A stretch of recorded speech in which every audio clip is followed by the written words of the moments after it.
Assalamualaikum warahmatullahi wabarakatuh. Perkenalkan, nama saya Setia Rahmawati dengan NIM 22020566024. Kali ini saya akan menjelaskan tentang anti monopoli dalam hak kekayaan intelektual.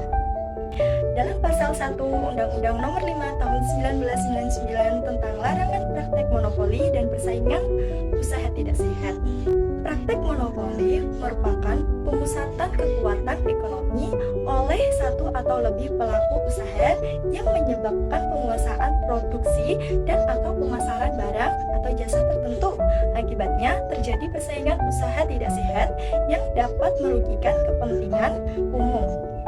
Persaingan usaha tidak sehat adalah persaingan antara pelaku usaha dalam menjalankan kegiatan produksi dan atau pemasaran barang atau jasa dengan cara tidak jujur, melanggar hukum, atau menghambat persaingan usaha.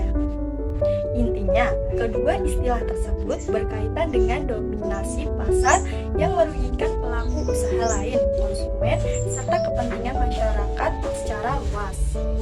Undang-Undang Nomor 5 Tahun 1999 bertujuan untuk menjaga pasar kompetitif dan melarang praktik monopoli serta persaingan usaha tidak sehat.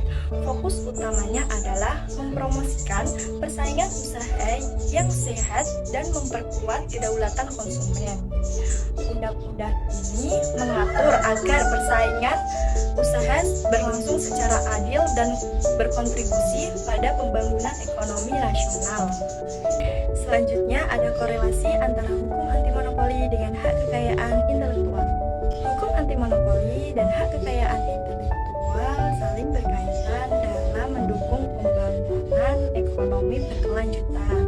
Undang-Undang Nomor 5 Tahun 1999 melarang praktik monopoli dan persaingan usaha tidak sehat, termasuk penguasaan pasar dan persekongkolan. Meski perlindungan hak kekayaan intelektual dapat memberikan pemiliknya posisi dominan di pasar, hal ini tidak otomatis menyebabkan monopoli atau persaingan tidak sehat. Fokus utamanya adalah memastikan barang atau jasa yang dilindungi hak kekayaan intelektual tetap tersedia untuk memenuhi kebutuhan masyarakat yang dinamis. Permintaan yang tinggi dan beragam justru mengurangi potensi terjadinya monopoli, menciptakan peluang untuk persaingan yang sehat di pasar.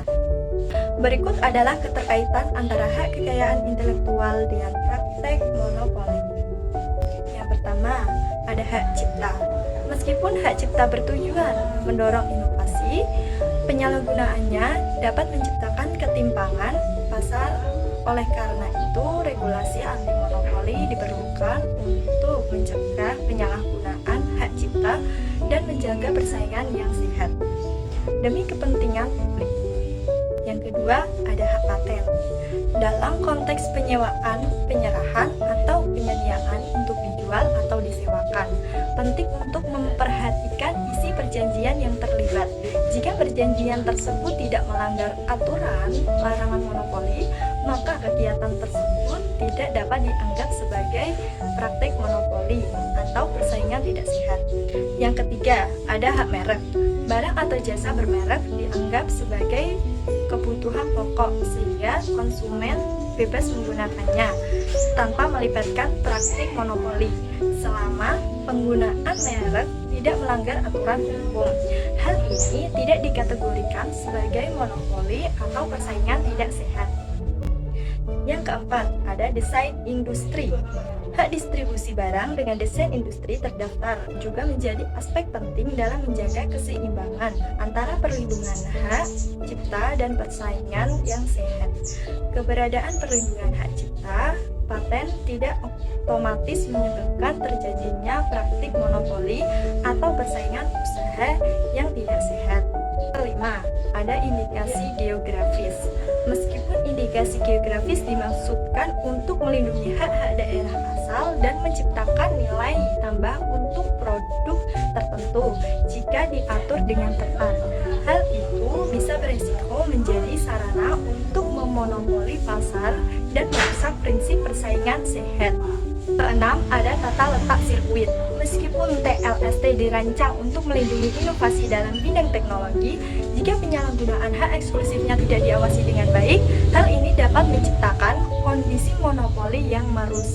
dinamika persaingan di pasar.